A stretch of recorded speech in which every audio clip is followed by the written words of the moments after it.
উন্নত চিকিৎসার জন্য জানুয়ারির প্রথমার্ধে বিদেশে যাচ্ছেন খালেদা জিয়া। প্রথম গন্তব্য লন্ডন, চিকিৎসা নেবেন যুক্তরাষ্ট্রে। সফরসঙ্গী থাকছেন 15 জন। সংবিধান সংস্কারে কমিশনের সুপারিশ বাস্তবায়নে রাজনৈতিক ঐক্যমত্য জরুরি বলছেন ডক্টর আলী রিয়াজ। দ্রুততম সময়ের মধ্যে নির্বাচনের আশা। সংস্কার বিরুদ্ধে একাত্রা প্রশাসনের বর্তমান ও সাবেক কর্মকর্তারা। 48 ঘন্টার মধ্যে কমিশন প্রধানের পদত্যাগ দাবি, অন্যথায় কঠোর কর্মসূচি। ব্যক্তিগত দ্বন্দ্ব থেকে চাঁদপুরে জাহাজে খুনের ঘটনা, ধরা পড়ার ভয়ে হত্যা করেন বাকিদের, গ্রেফতার ইরফানের স্বীকারোক্তি, 7 দিনের রিমান্ড।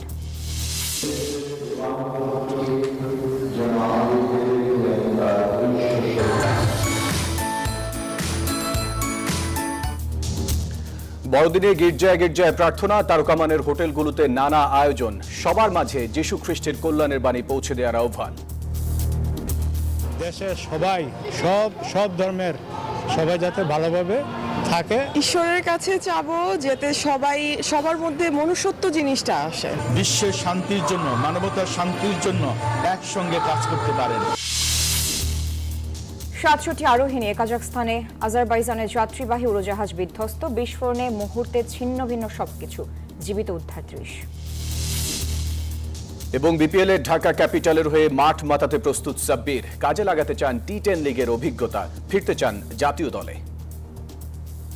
আমরা নিউজ 24 সংবাদের সাথে আছি আমরা দুজন, আমি সারা মেহজাবিন এবং আমি ফয়সাল মাহমুদ। দর্শক দেখছিলেন সংবাদ শিরোনামগুলি, এবার বিস্তারিত।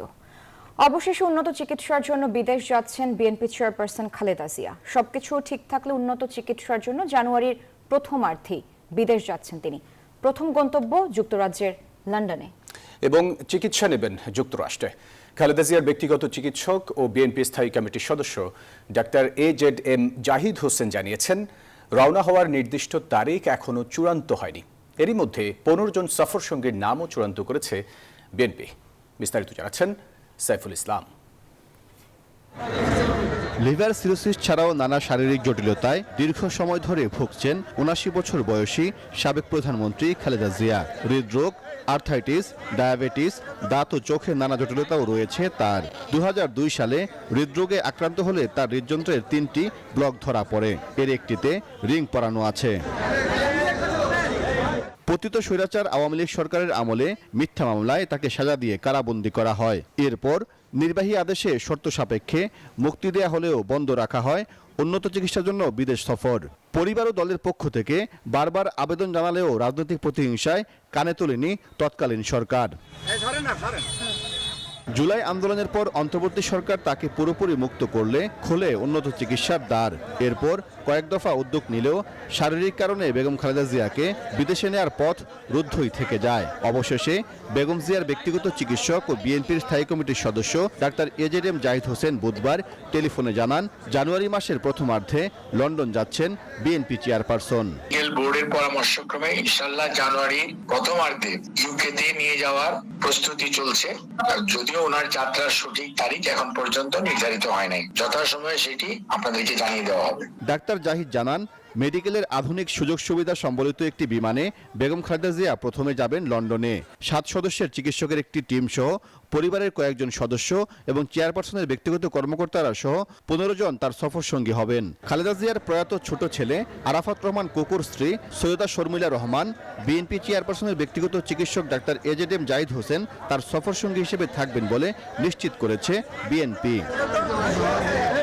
বিএনপি চেয়ারপারসন খালেদা জিয়া প্রথমে লন্ডনে যাবেন তার ছেলে ও বিএনপির ভারপ্রাপ্ত চেয়ারম্যান তারেক রহমানের কাছে। সেখানে কয়েকদিন অবস্থানের পর যুক্তরাষ্ট্র যাবেন লিভার জটিলতায় চিকিৎসার জন্য। যুক্তরাষ্ট্রের মেরিল্যান্ডে পূর্ব বাল্টিমোরে বিশ্বখ্যাত জনস হপকিন্স বিশ্ববিদ্যালয় হসপিটালে বিএনপি চেয়ারপারসনের চিকিৎসার সকল প্রস্তুতি সম্পন্ন করা হয়েছে। এরই মধ্যে যুক্তরাজ্য ও যুক্তরাষ্ট্রের ভিসাও নিয়েছেন বেগম জিয়া। 21 ডিসেম্বর মুক্তিযোদ্ধা সমাবেশে অংশ নেওয়ার কথা ছিল খালেদা জিয়ার, তবে শারীরিক অসুস্থতার কারণে সে সমাবেশ স্থগিত করা হয়। সাইফুল ইসলাম, নিউজ 24, ঢাকা। রাজনৈতিক ঐকমত্য ছাড়া সংবিধান সংস্কারের সুপারিশ বাস্তবায়ন সম্ভব নয়, এমনটি মনে করেন কমিশনের প্রধান অধ্যাপক ডক্টর আলী রিয়াজ। বলেন, সংস্কার কমিশনের কাজ সংবিধান পর্যালোচনা করে কিছু সুপারিশ করে যাওয়া। এবং তা রাজনৈতিক দলগুলোর ঐকমত্যের ভিত্তিতে বাস্তবায়ন করবে অন্তর্বর্তী সরকার। আশা করেন সংস্কার কমিশনগুলোর প্রতিবেদন জমা দেওয়ার পর দ্রুততম সময় নির্বাচন প্রক্রিয়ায় প্রবেশ করবে দেশ। প্লাবন রহমানের রিপোর্টে দেখুন বিস্তারিত। ছাত্র জনতার গণ অভ্যুত্থানে স্বৈরাচার পতনের পর সংস্কারের পথে বাংলাদেশ। অন্তর্বর্তী সরকারের হাত ধরে গঠিত হয়েছে 10টি সংস্কার কমিশন, যার মধ্যে অন্যতম নির্বাচন ব্যবস্থা সংস্কার কমিশন এবং সংবিধান সংস্কার কমিশন। যে দুই কমিশনের সংস্কার প্রস্তাবের উপরে নির্ভর করছে কত দূরে নির্বাচন। আশার খবর, জানুয়ারির প্রথম দিকে চূড়ান্ত প্রতিবেদন জমা দিতে পারে সংবিধান সংস্কার কমিশন। এরই মধ্যে শেষের দিকে কাজ। কমিশনের প্রধান অধ্যাপক ডক্টর আলী রিয়াজ জানান, বিচার বিভাগ বিকেন্দ্রীকরণের সুপারিশ করবে কমিশন। পাশাপাশি গুরুত্ব বিবেচনায় মানবাধিকার কমিশন অন্তর্ভুক্ত হতে পারে সংবিধানে। বিতর্কিত 70 অনুচ্ছেদ সংশোধন করে এমপিদের স্বাধীনতা দেওয়ার চেষ্টাও থাকবে কমিশনের প্রতিবেদনে। মানবাধিকার কমিশনের ব্যাপারটা খুব গুরুত্বের সাথে আমরা বিবেচনা করছি, যাতে করে এটি সংবিধানের অন্তর্ভুক্ত হয়। সকলের কাছ থেকে যেটা শুনেছি যে বিচার বিভাগের বিকেন্দ্রীকরণ, সেই দিকেই আমাদের অবস্থান। এমন ব্যবস্থা করতে পরামর্শ দিতে চাই যাতে করে এমপিরা স্বাধীনভাবে ভোট দিতে পারে। সংবিধান সংস্কারের মধ্য দিয়ে এমপি হওয়ার বয়স হতে পারে ন্যূনতম 21 বছর। সরাসরি ভোটে নারীদের আসন সংখ্যা হতে পারে 100। নিউজ 24কে দিয়ে একান্ত সাক্ষাৎকারে ডক্টর আলী রিয়াজ বলেন, কমিশনের সব সুপারিশ বাস্তবায়নে রাজনৈতিক ঐকমত্য জরুরি। বাস্তবায়িত হওয়ার জন্য প্রথম এবং জরুরি সেটা হচ্ছে রাজনৈতিক দলগুলোর সঙ্গে এক ধরনের মতৈক্য তৈরি করা। সাংবিধানিক পরিবর্তন বলুন, নির্বাচন ব্যবস্থার কথা বলুন, বিচার বিভাগের, এগুলি আসলে দেখতে হবে যে কোন কোন জায়গায় একমত আছে, সেগুলি বাস্তবায়নের পথ খুঁজে বের করতে হবে। দেশ চালাবেন রাজনীতিবিদরা, তাদেরকেই পথ খুঁজতে হবে। আলাপার অন্তর্বর্তী সরকারের কাজ হচ্ছে সেই কাজটাকে এগিয়ে নিয়ে যাওয়া। বর্তমান রাজনৈতিক বাস্তবতায় হতাশ নন সংবিধান সংস্কার কমিশনের প্রধান। আশা করেন খুব শিগগিরই নির্বাচনী প্রক্রিয়ার মধ্যে প্রবেশ করবে বাংলাদেশ। মত পথ ভুলে গিয়ে একটাই লক্ষ্য, কি সেটা হচ্ছে এই স্বৈরাচার থেকে আমরা মুক্ত হতে চাই। তারপরে এসে এখন কিছু কিছু ভিন্ন মত হচ্ছে, এটাই স্বাভাবিক। এটাকে আমরা বড় করব না। সমালোচনা কি করছেন না, করা যেত কথা, সমালোচনা করে তো সঠিক পথে রাখতে হবে। তো ফলে সেটা ঠিক আছে। ফলে একেবারে এগুলি নিয়ে উদ্বিগ্ন হয়ে পড়ছি না। আমি তো নিশ্চিত যে এটা একটি নির্বাচনী প্রক্রিয়ার মধ্যে দেশ খুব বেশি সময় লাগবে বলে মনে হয় না। নির্বাচনী প্রক্রিয়ার মধ্যে প্রবেশ করবে বলে আমি আশা করি। স্পষ্ট জানান, গণতান্ত্রিক রাষ্ট্র গঠনের আকাঙ্ক্ষা 1972-এর সংবিধানও ধারণ করতে পারেনি। পরবর্তীতে বিভিন্ন সংশোধনে তা আরও দূরে সরে গেছে। সেখান থেকে বেরিয়ে আসার সুযোগ কাজে লাগাতে সংস্কারে দলগুলোর একমত হওয়ায় জোর দেন ডক্টর আলী রিয়াজ। প্লাবন রহমান, নিউজ 24, ঢাকা। সরকারের ভেতরে ঘাপটি মেরে থাকা পতিত ফ্যাসিবাদের দোসররা সরকারকে বিভ্রান্ত করার চেষ্টা করছে বলে অভিযোগ করেছেন বিএনপির স্থায়ী কমিটির সদস্য ডাক্তার এজেডএম জাহিদ হোসেন। দুপুরে রাজধানীতে এক আলোচনা সভায় অভিযোগ করেন তিনি। বলেন, ফ্যাসিবাদের এই দোসরদের চিহ্নিত করে বিদায় করতে না পারলে অন্তর্বর্তী সরকার সফলভাবে কাজ করতে পারবে না। সাইফুল ইসলামের রিপোর্টে দেখুন বিস্তারিত। রাষ্ট্র মেরামতে বিএনপি ঘোষিত 31 দফা নিয়ে জাতীয় প্রেস ক্লাব মিলনায়তনে এই আলোচনা সভার আয়োজন করে জাতীয়তাবাদী টেক্সটাইল ইঞ্জিনিয়ার্স অ্যাসোসিয়েশন। এতে বিএনপি নেতারা বলেন, পতিত ফ্যাসিস্ট শেখ হাসিনার দোসরদের অন্তর্বর্তী সরকারের নানা দায়িত্বে বহাল রেখে সংস্কার সম্ভব নয়। পতিত ফ্যাসিস্ট স্বৈরাচারের দোসররা রাষ্ট্রীয় বিভিন্ন গুরুত্বপূর্ণ পদে এখনো তারা বসে আছেন, তাদেরকে রেখে কি সংস্কার সম্ভব? সভায় বিএনপি নেতা ডাক্তার এজেডএম জাহিদ হোসেন বলেন, ফ্যাসিবাদের দোসররা অন্তর্বর্তী সরকারের কার্যক্রমকে নানাভাবে বাধাগ্রস্ত করার চেষ্টা করছে। সরকারের উপদেষ্টাদের ইঙ্গিত করে তিনি বলেন, রাজনৈতিক দলের পেছনে না লেগে ফ্যাসিবাদের দোসরদের চিহ্নিত করে প্রশাসন থেকে বিদায় করতে হবে। স্বৈরাচারের দোসররা যারা প্রশাসনের বিভিন্ন পর্যায়ে আজকে ঘাপটি মেরে আছে, তারা কিন্তু ফনা তোলার জন্য এবং আপনাকে বিভ্রান্ত করার জন্য চেষ্টা করছে, করবে, করতেই থাকবে। কাজেই তাদের বিষ দাঁত যদি ভেঙে দিতে হয়, দোষরদেরকে আইডেন্টিফাই করুন। তিনি বলেন, 24-এর আন্দোলনের মূল উদ্দেশ্য ছিল জনগণের অধিকার আদায় করা। তাই নাগরিকের ভোটাধিকার ফিরিয়ে দিতে সরকারকে দ্রুত উদ্যোগ নেওয়ার আহ্বান জানান তিনি। জনগণ সিদ্ধান্ত নেবে দেশ কোন পথে যাবে, দেশ কাদেরকে ধারণ করবে, আগামী দিনের বাংলাদেশ কেমন হবে। এদিকে জাতীয় প্রেস ক্লাবে অপর এক আলোচনা সভায় বিএনপির vice chairman doctor Asaduzzaman Ripon বলেন, সংকট এখনো শেষ হয়নি, তাই বিভাজন না করে ঐক্য ধরে রাখার আহ্বান জানান তিনি। 21 বছর একবার ক্ষমতার বাইরে ছিলেন আপনার বাবার দুঃশাসনের কারণে, আর আপনি যে দুঃশাসনের চূড়ান্ত জায়গায় দেশটাকে নিয়ে গিয়েছেন, আপনি 63 বছর পরেও আপনার দলকে কখনই কামব্যাক করাতে পারবেন না। অনুষ্ঠানে দলের নেতারা বলেন, ছাত্র জনতার বিজয়কে ধারণ করে জন আকাঙ্ক্ষা বাস্তবায়ন করতে চায় বিএনপি। ঐক্যবদ্ধ নেতৃত্ব দিয়ে আগামী নির্বাচনী বৈতরণী পার হওয়ার চেষ্টা করব। সাইফুল ইসলাম, নিউজ 24, ঢাকা। অন্তর্বর্তীকালীন সরকারের মেয়াদ সময়ই নির্ধারণ করবে, কিন্তু কাঙ্ক্ষিত সংস্কার সমাপ্ত করতে সরকারকে সুযোগ দেওয়া উচিত বলে মন্তব্য করেছেন জামায়াতে ইসলামীর আমির ডক্টর শফিকুর রহমান। সকালে রাজধানীর ডিপ্লোমা ইঞ্জিনিয়ার্স ইনস্টিটিউশনে ডিপ্লোমা প্রকৌশলীদের এক অনুষ্ঠানে এ মন্তব্য করেন তিনি। এদিকে চিকিৎসকদের এক অনুষ্ঠানে ফ্যাসিস্ট সরকারের ধসিয়ে দেওয়া চিকিৎসা ব্যবস্থাকে সর্বোচ্চ মেধা দিয়ে নতুন করে সাজানোর আহ্বান জানিয়েছেন তিনি। সকালে রাজধানীর আগারগাঁওয়ে জাতীয় চিকিৎসক সমাবেশের আয়োজন করে ন্যাশনাল ডক্টরস ফোরাম। এতে যোগ দেন সারা দেশ থেকে আগত প্রায় 6,500 চিকিৎসক প্রতিনিধি। অনুষ্ঠানে বঞ্চিত চিকিৎসকদের পদোন্নতি, স্বাস্থ্য ক্যাডার বিলুপ্ত না করা এবং বিএমডিসিকে কার্যকর করা সহ 14 দফা দাবি জানান চিকিৎসক নেতারা। অনুষ্ঠানে জামায়াতের আমির বলেন, আওয়ামী শাসনে ধসে যাওয়া চিকিৎসা খাত রক্ষায় এবং জনগণের প্রত্যাশা পূরণে কাজ করতে হবে চিকিৎসকদের। আপনাদের মাধ্যমে সত্যিকারের একটা পরিবর্তনের একটা প্লাবন সৃষ্টি হোক, একটা স্পন্দন সৃষ্টি হোক, সবাই যেন আপনাদেরকে অনুসরণ করে মনের আনন্দে। পরে রাজধানীতে প্রকৌশলীদের আরেক অনুষ্ঠানে যোগ দেন আমিরে জামাত। সেখানে উপস্থিত ছিলেন ডিপ্লোমা ইঞ্জিনিয়ারদের 1,500 প্রতিনিধি। বিভিন্ন দিকে, রোড থেকে, রাস্তাঘাট থেকে শুরু করে। অনুষ্ঠানে জামাতে আমির অভিযোগ করেন, রাষ্ট্রকে ফোকলা করে দিয়ে গেছে ফ্যাসিস্ট সরকার।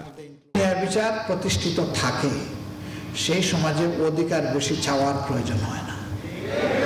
যার যার অধিকার তার তার গড়ে তার তার হাতে চলে যায়। আমরা সমাজের সর্বক্ষেত্রে আমরা সুবিচার চাই, একটা ভারসাম্যপূর্ণ সমাজ, যেই সমাজে মানুষ মূল্যায়িত হবে তার মেধা, অভিজ্ঞতা এবং যোগ্যতার কারণে। এখানে কোনো দল দেখা হবে না, এখানে পলিটোক্রেসি চলুক, এটা আমরা চাই না। আমরা চাই মেরিটোক্রেসি চলুক। শুধু চাকরি না খুঁজে উদ্যোক্তা হবারও পরামর্শ দেন জামাতের আমির। যতদিন সাহস করে আমরা এই সিদ্ধান্ত নিতে। মাহমুদুল হাসান, নিউজ 24, ঢাকা। জনপ্রশাসন সংস্কার কমিটির বিরুদ্ধে এবার একাট্টা হয়েছেন প্রশাসন ক্যাডারের বর্তমান ও সাবেক কর্মকর্তারা। বুধবার রাজধানীর বিয়াম ফাউন্ডেশন মিলনায়তনে এক যৌথ প্রতিবাদ সভায় তারা 48 ঘণ্টার মধ্যে সংস্কার কমিশন প্রধানের অপসারণ কিংবা পদত্যাগ দাবি করেন। অন্যথায় বৃহত্তর কর্মসূচি দেওয়ার হুঁশিয়ারিও দেন তারা। আরও জানাচ্ছেন সহকর্মী আল মোহাইমিনুল খান।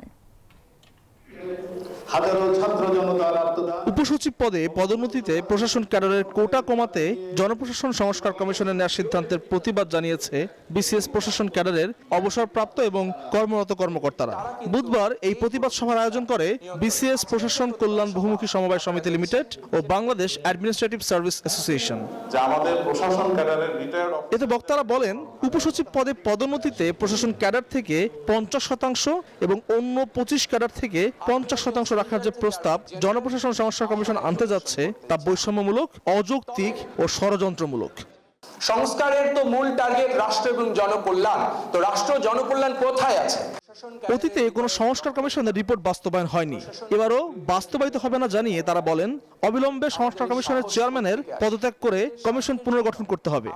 এই যে উপসচিব পদে কারা আসতে চায়, এখানে মূলত আসতে চায় হচ্ছে শিক্ষা ক্যাডার। তাদের কি কোনো প্রশাসনিক প্রশিক্ষণ রয়েছে? রাষ্ট্রের ওয়েলফেয়ার এবং পাবলিক ওয়েলফেয়ার, এই দুটো থাকে হচ্ছে আমাদের কোর ভিত্তি। এই প্রশাসন ক্যাডার আমরা এক একটা ডিসপিউট রেজুলেশনের জন্য দিন রাত পরিশ্রম করে চলতেছি। প্রশাসন ক্যাডারের কর্মকর্তারা বলেন, সংস্কার কমিটির প্রস্তাব ক্যাডারদের দুভাগে বিভক্ত করে মুখোমুখি দাঁড় করিয়ে দিয়েছে। একটা রিপোর্ট পুরোপুরি শুরু শেষ হওয়ার আগে মাঝখানে প্রকাশ করে দিয়ে এই যে অফিসারদের মধ্যে একটা আন্তদ্বন্দ্ব লাগিয়ে দিয়েছেন, এটা কি কোনোভাবে কাঙ্ক্ষিত? অবশ্যই। Bangladesh administrative service, Bangladesh police service, Bangladesh agriculture service, এইটা আমরা করতে পারি কিনা এটা চিন্তা করতে হবে। বারবার জনপ্রশাসনের ক্যাডারদের টার্গেট না করে রাষ্ট্র সংস্কারে তাদের কাজে লাগানোর দাবি জানিয়েছেন প্রশাসন ক্যাডারের কর্মকর্তারা। আল মোহাইমিনুল খান, নিউজ 24, ঢাকা। দুর্ব্যবহার এবং দীর্ঘদিন ধরে বেতন ভাতা ছুটি না পাওয়ায় ক্ষোভ থেকে জাহাজের মাস্টার গোলাম কিবরিয়া সহ সবাইকে ঘুমের ওষুধ খাইয়ে কুপিয়ে হত্যা করেছে জাহাজ শ্রমিক আকাশ মণ্ডল ইরফান। চাঁদপুরে জাহাজে 7 খুনের ঘটনায় গ্রেপ্তার ইরফান এমন স্বীকারোক্তি দিয়েছে। বুধবার কুমিল্লায় প্রেস ব্রিফিংয়ে এসব তথ্য জানায় র্যাব। এদিকে ইরফানকে 7 দিনের রিমান্ডে নিয়েছে পুলিশ। বিস্তারিত ডেস্ক রিপোর্টে। চাঁদপুরের মেঘনায় 7 খুনের ঘটনায় মামলা হলে অভিযান চালিয়ে পলাতক জাহাজ শ্রমিক আকাশ মণ্ডল ইরফানকে বাগেরহাট থেকে গ্রেপ্তার করে র্যাব। পরে কুমিল্লায় এক প্রেস ব্রিফিংয়ে র্যাব জানায়, জাহাজের মাস্টার গোলাম কিবরিয়া দীর্ঘ 8 মাস ধরে কোনো প্রকার বেতন ভাতা না দেয়ায় ক্ষোভ থেকে আকাশ মণ্ডল ইরফান সবাইকে হত্যা করে। ক্ষোভ ছিল মূলত মাস্টারের উপর, এবং মাস্টারের উপর এই ক্ষোভ থেকেই তিনি পূর্ব পরিকল্পনা করে মাস্টারকে হত্যা করে পরবর্তীতে সে পলায়নের পথ বেছে নেওয়ার উদ্দেশ্যে যখন গমন করবে তখন তার কাছে মনে হয় জাহাজের অন্যান্য সদস্যরা তার ব্যাপারে তথ্য দিলে সে পুনরায় ধৃত হতে পারে। তিনি আরো জানান, ইরফান প্রথমে খাবারের মধ্যে ঘুমের ওষুধ খাইয়ে সবাইকে অচেতন করে, পরে হাতে গ্লাভস পরে চাইনিজ কুড়াল দিয়ে সবাইকে কুপিয়ে হত্যা করে। মৃত্যু নিশ্চিত করে নিজে জাহাজ চালিয়ে হাইমচর এলাকায় এসে অন্য একটি ট্রলারে পালিয়ে যায়। মাস্টারকে হত্যার সময় অন্যরা দেখে ফেলায় ইরফান তাদেরকেও হত্যা করে বলে জানান র্যাবের এই কর্মকর্তা। আইন শৃঙ্খলা রক্ষাকারী বাহিনীর নিকট থেকে রক্ষা পাওয়ার জন্য সে ক্রমান্বয়ে জাহাজের অন্যান্য সকল সদস্যকে কুপিয়ে হত্যা করে। গত রোববার চাঁদপুরের হরিণা ফেরিঘাট এলাকায় মেঘনা নদীতে থেমে থাকা একটি জাহাজে 7 জনের মৃতদেহ উদ্ধার করা হয়। আহত একজন হাসপাতালে চিকিৎসাধীন। একমাত্র পলাতক সদস্য ইরফানকে আটকের পর উন্মোচিত হল হত্যা রহস্য। Desk report, news 24। চাঁদপুরে জাহাজে 7 খুনের ঘটনায় গ্রেফতার জাহাজ শ্রমিক আকাশ মণ্ডল ইরফান নিজেই স্বীকার করেছে কিভাবে ঘুমের ওষুধ খাইয়ে কুপিয়ে হত্যা করেছে জাহাজের মাস্টার গোলাম কিবরিয়া সহ সবাইকে। 8টা মানুষে ফোন করেছি, তবে বাইকে সুপার 3 জন আহত হয়েছিল। তা 3 জনের মধ্যে 2 জন হসপিটালে যাবে মারা গেছে শুনেছি, আর একজন মনে হয় এখনো বাইসে আছে। তা যদি সে বাইসে থাকে তার কাছে আমি একটা জিনিসই বলি, আমি আপনাদের অনেকবার বলেছি, আপনারা শোনেননি কোনো একটা কথা বলতে। আপনারা বলতেছিলেন যদি চাকরি হারায় যায়, আর যদি জীবনে না থাকে তাহলে চাকরি দেখে হবে। আমরা যখন সমুদ্র পাড়ি দিই তখন তো রাষ্ট্র ডুবে যায়, মরে যেতে পারি আমরা, এর তো কোনো গ্যারান্টি নাই। আর মরে গেলে কি হবে, ওই মৃত্যু কামনা করে চলে যাবে। বড়দিনের রাজধানীর তারকামানের হোটেলগুলোতে চলছে ছোটদের জন্য নানা আয়োজন। কিডস কার্নিভালে অংশ নিতে বাবা মায়ের হাত ধরে ভিড় করে শিশুরা। সান্টাক্লজের দেয়া উপহার পেয়ে দারুণ খুশি তারা। উৎসব রঙিন করতে পুরো হোটেল চত্বর সাজানো হয় লাল, সাদা, সবুজ রঙের ক্রিসমাস সাজে। বিস্তারিত জানাচ্ছেন প্রমা চৌধুরী।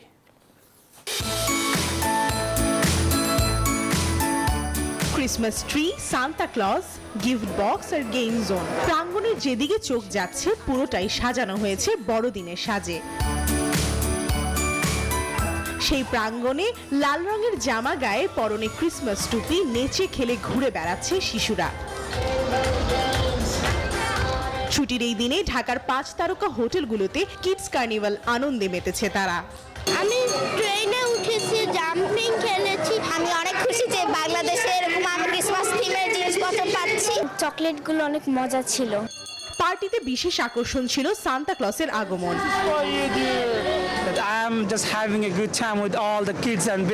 এনজয় করছি, গিফট পাইছি, সান্টা আসছে। সাথে ছিল পাপেট ও ম্যাজিক শো সহ অংশগ্রহণমূলক সব খেলার আয়োজন। যেন বাচ্চাদের মধ্যে এই জিনিসটা সমাহারে তৈরি করি যে এই ডেটা ফর অল। প্রত্যেকটাতে কিন্তু বাবা এবং মা পার্টিসিপেট করেছে, এবং ওটাতে দেখলাম যে বাচ্চারা আরো বেশি খুশি হচ্ছে। বড়দিনে ছোটদের সাথে বড়দের আনন্দও ছিল দেখার মতো। আগতরা বলেন, নতুন প্রজন্মকে সকল ধর্মীয় উৎসব উদযাপনে উৎসাহী করতেই তাদের এই অংশগ্রহণ। একটু ফান, একটু অ্যাক্টিভিটিজের জন্যই বাচ্চাদেরকে এখানে আনা। আমিও খুবই এনজয় করি, আমিও আমার বাচ্চার মতো। আমাদের সময় আমরা এই চাইল্ডহুড এনজয় করিনি, তো ওদের সাথে আমরা আমাদের চাইল্ডহুডও এনজয় করছি। আমরা পরিবারের সাথে খুব সুন্দর একটি সময় আমরা কাটাই। শহরের সকল 5 তারকা হোটেলে দিনব্যাপী ক্রিসমাস আয়োজনের পাশাপাশি চলছে আকর্ষণীয় নানা অফার। প্রমাদ চৌধুরী, নিউজ 24, ঢাকা। ধর্ম বর্ণ নির্বিশেষে সবাইকে দেশের কল্যাণে কাজ করার আহ্বান জানিয়েছেন রাষ্ট্রপতি মোহাম্মদ শাহাবুদ্দিন। বড়দিন উপলক্ষে বুধবার দুপুরে বঙ্গভবনে খ্রিস্ট ধর্মাবলম্বীদের সঙ্গে শুভেচ্ছা বিনিময় করেন তিনি। রাষ্ট্রপ্রধান বলেন, সব ধর্মের মূল কথাই হচ্ছে মানুষের সেবা ও কল্যাণ। একটি বৈষম্যহীন ও দুর্নীতিমুক্ত এবং ন্যায়ভিত্তিক রাষ্ট্র প্রতিষ্ঠায় সাম্প্রদায়িক সম্প্রীতির বন্ধনকে আরও মজবুত করতে হবে। রাষ্ট্রপতি বলেন, বাংলাদেশ সাম্প্রদায়িক সম্প্রীতির দেশ। এদেশে সব ধর্মের মানুষ নিজ নিজ ধর্ম আচার অনুষ্ঠান স্বাধীনভাবে ও আনন্দ ঘন পরিবেশে পালন করে আসছে। সকল ধর্মের মূল কথা হচ্ছে মানুষের সেবা ও কল্যাণ। তাই ধর্ম বর্ণ নির্বিশেষে সকলকে দেশ ও জনগণের কল্যাণে কাজ করতে হবে। বাংলাদেশ সাম্প্রদায়িক সম্প্রীতির দেশ এবং এটা বিশ্বের একটি অনন্য উদাহরণ। এবার আন্তর্জাতিক প্রসঙ্গ। কাজাখস্তানে যাত্রীবাহী বিমান বিধ্বস্ত হয়ে বেশ কয়েকজনের প্রাণ গেছে। 67 আরোহীর মধ্যে এখন পর্যন্ত জীবিত উদ্ধার করা হয়েছে 30 জনকে, এমন তথ্য দিয়েছে বিবিসি। তবে কাজাখস্তানের স্থানীয় সংবাদ মাধ্যম বলছে, বিমানে 70 জনের বেশি যাত্রী ছিল। ঘন কুয়াশার কারণেই এই দুর্ঘটনা ঘটতে পারে বলে ধারণা করা হচ্ছে। আজারবাইজান এয়ারলাইন্সের URJ-190 বিমানটি বাকু থেকে স্থানীয় সময় বুধবার ভোরে চেচনিয়া প্রদেশের গ্রুজনি উদ্দেশ্যে রওনা দেয়। তবে ঘন কুয়াশার কারণে সেটির পথ ঘুরিয়ে দেওয়া হয়। পরে কাজাখস্তানের আকাউ শহরের কাছে নিয়ন্ত্রণ হারিয়ে যাত্রীবাহী প্লেনটি বিধ্বস্ত হয়। এতেই ঘটে এই হতাহতের ঘটনা।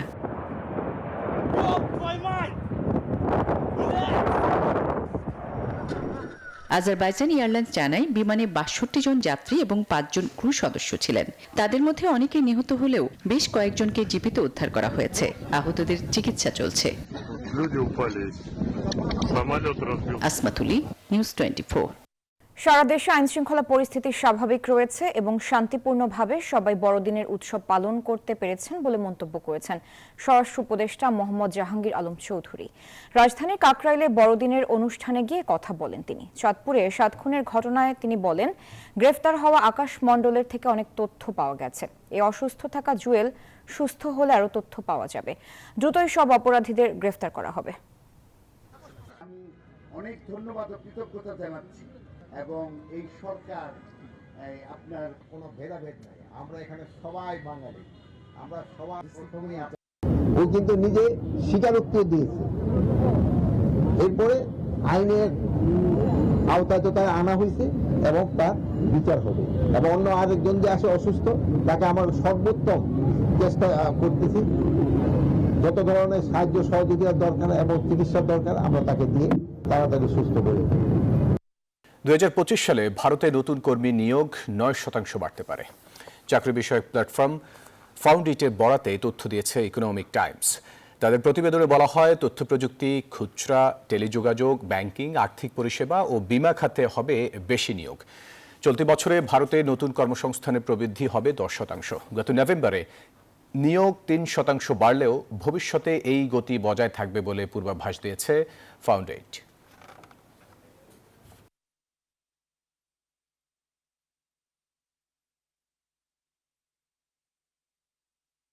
শুভ বড়দিনের উৎসবে মেতেছে গোটা বিশ্ব। দেশে দেশে চলছে নানান বর্ণিল আয়োজন। খ্রিস্ট ধর্মমতে সৃষ্টিকর্তার মহিমা প্রচার এবং মানব জাতিকে সত্য ও ন্যায়ের পথে পরিচালিত করতে প্রায় 2000 বছর আগে কুমারী মাতা মেরির কোলে যিশু জন্মগ্রহণ করেন। তার জন্মতিথি সবচেয়ে বড় উৎসবের ক্ষণ, যা বড়দিন হিসেবে উদযাপন হয়ে আসছে। 24 ডিসেম্বর সন্ধ্যায় আনুষ্ঠানিকভাবে শুরু হয় আয়োজন। একই সাথে শুরু হয়েছে খ্রিস্ট ধর্মের আরেকটি উৎসব, জুবিলি। সেন্ট পিটার্স ব্যাসিলিকার 4টি পবিত্র দরজা খুলে দিয়েছেন পোপ ফ্রান্সিস। এর মধ্য দিয়ে বছর ব্যাপী আয়োজন শুরু হয়েছে। জুবিলি চলবে 2026 সালের 6 জানুয়ারি পর্যন্ত। দর্শক, খ্রিস্টানদের সবচেয়ে বড় উৎসব বড়দিনেও ফিলিস্তিনের গাজায় সমান তালে হামলা চালিয়েছে ইসরায়েলি বাহিনী। মোট প্রাণহানি 45,000-এর কাছাকাছি। অবিলম্বে বন্ধ হোক গণহত্যা, এমনটাই প্রার্থনা গাজা ও পশ্চিম তীরের খ্রিস্টান ধর্মাবলম্বীদের। এদিকে ইসরায়েলের দিকে ক্ষেপণাস্ত্র ছুড়েছে ইয়েমেনের হুথি বিদ্রোহীরা। মানা হচ্ছে না শান্তির আহ্বান, তোয়াক্কা করা হচ্ছে না কোনো ধর্মীয় উৎসবের। বড়দিনের বিশেষ দিনেও ফিলিস্তিনিদের উপর চলেছে বর্বর হামলা। দখলদার ইসরায়েলের আগ্রাসনে 24 ঘন্টায় ঝরে গেল আরও কয়েকটি প্রাণ। গাজা উপত্যকায় মোট প্রাণহানি 45,300 ছাড়ালো। এরই মধ্যে আতঙ্ক উৎকণ্ঠায় বড়দিন পালন করছে গাজা পশ্চিম তীরের খ্রিস্ট ধর্মের অনুসারীরা। অবিলম্বে হবে এই গণহত্যা ও ধ্বংসযজ্ঞের অবসান। বিশেষ এই দিনে এমনটাই প্রার্থনা তাদের। প্রার্থনা করছি এই বছর মঙ্গল ও আশার বার্তা নিয়ে আসবে। আগামী বছর পূর্বের চেয়েও ভালো হবে। আমি আশা করি যুদ্ধ শেষ হবে আর শান্তি ফিরে পাবো আমরা। আন্তর্জাতিক সম্প্রদায়ের কাছে বিশেষ অনুরোধ, পাশে দাঁড়ান আমাদের।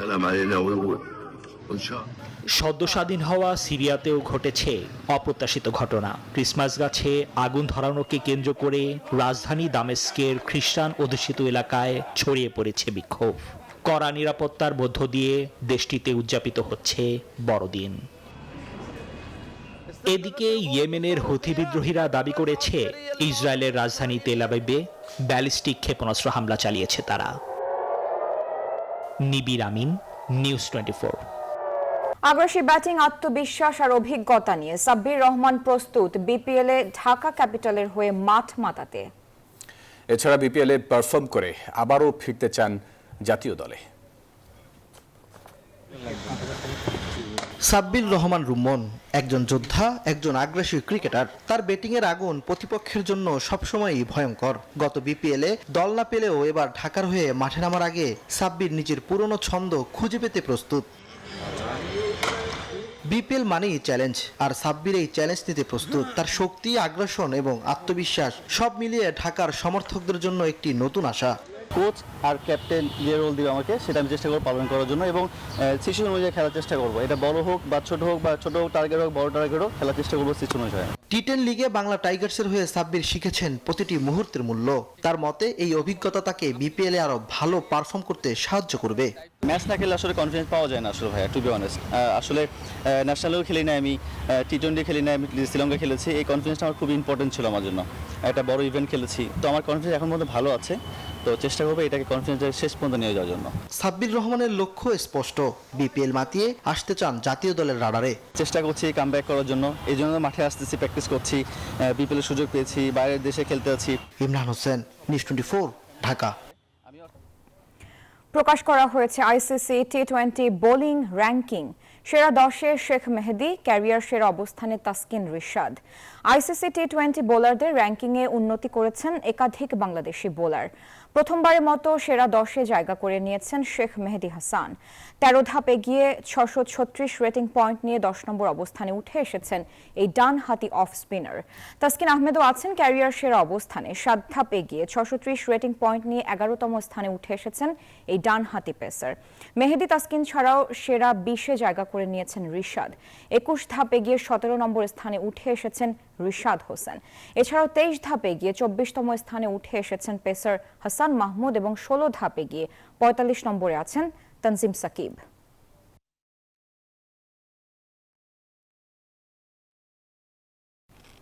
দর্শক, ছিল নিউজ 24 সংবাদে। এতক্ষণ সাথে থাকার জন্য ধন্যবাদ।